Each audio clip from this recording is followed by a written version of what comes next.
بلوچستان میں امن و امان کا معاملہ، وزیر اعظم ایک روزہ دورے پر کوئٹہ پہنچ گئے۔ وزیر اعظم شہباز شریف ایک روزہ دورے پر کوئٹہ پہنچ گئے۔ وزیر اعلیٰ بلوچستان سرفراز بگٹی، اسپیکر بلوچستان اسمبلی عبدالخالق اچکزئی اور دیگر حکام نے وزیر اعظم شہباز شریف کا ایئرپورٹ پر استقبال کیا۔ نائب وزیر اعظم اسحاق ڈار اور وفاقی وزراء احسن اقبال، محسن نقوی اور جام کمال بھی وزیر اعظم کے ہمراہ کوئٹہ پہنچے ہیں۔ وزیر اعظم آج کوئٹہ میں امن و امان سے متعلق خصوصی اجلاس کی صدارت کریں گے، جس میں آرمی چیف اور وفاقی وزراء سمیت اعلیٰ سول و عسکری حکام بھی شرکت کریں گے۔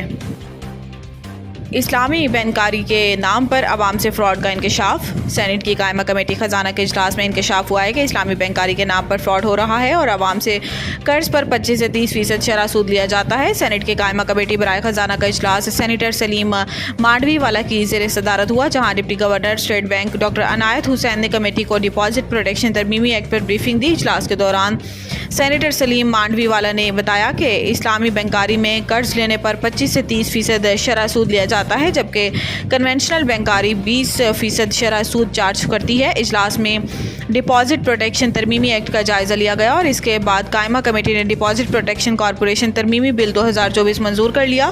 منظور کردہ بل کے تحت بینکوں میں اکاؤنٹ ہولڈرز کی فی اکاؤنٹ 5 لاکھ روپے تک کی رقم کو قانونی تحفظ حاصل ہوگا اور ڈکیتی، گبن، فراڈ یا کسی بھی ہنگامی صورتحال میں بینک صارفین کو 5 لاکھ روپے ادا کرنے کے پابند ہوں گے۔ اسلام آباد اور پشاور سمیت مختلف شہروں میں زلزلے کے جھٹکے، شہری دفاتر اور گھروں سے باہر نکل آئے۔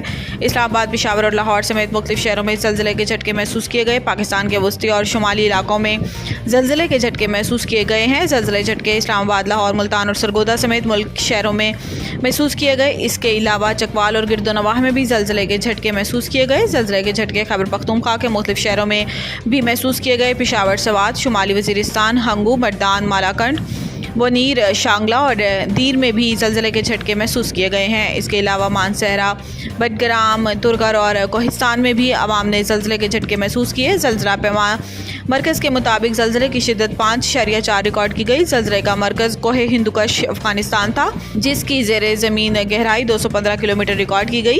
زلزلے کے بعد مختلف شہروں میں عوام دفاتر اور گھروں سے باہر نکل آئے اور کلمہ طیبہ کا ورد شروع کر دیا۔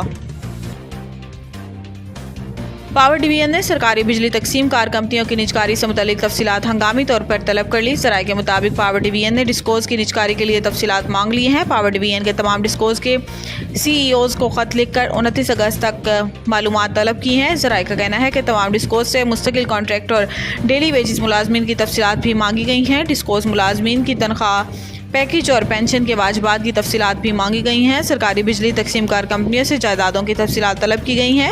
ذرائع کے مطابق ڈسکوز سے 30 جون 2024 تک آڈٹ شدہ فائنینشیل اسٹیٹمنٹس مانگی گئی ہیں۔ بجلی کمپنیوں کے گزشتہ 5 سال کے واجبات اور ایکویٹی سمیت فائنینشیل اسٹرکچر بھی طلب کیے گئے۔ ذرائع کا کہنا ہے کہ ریگولیٹری اداروں کے احکامات سے متعلق زیر التواء ایشوز کی فہرست مانگی گئی ہے۔ بجلی کمپنیوں پر لاگو تمام ریگولیٹری اور لیگل فریم ورک کی تفصیلات مانگی گئی ہیں۔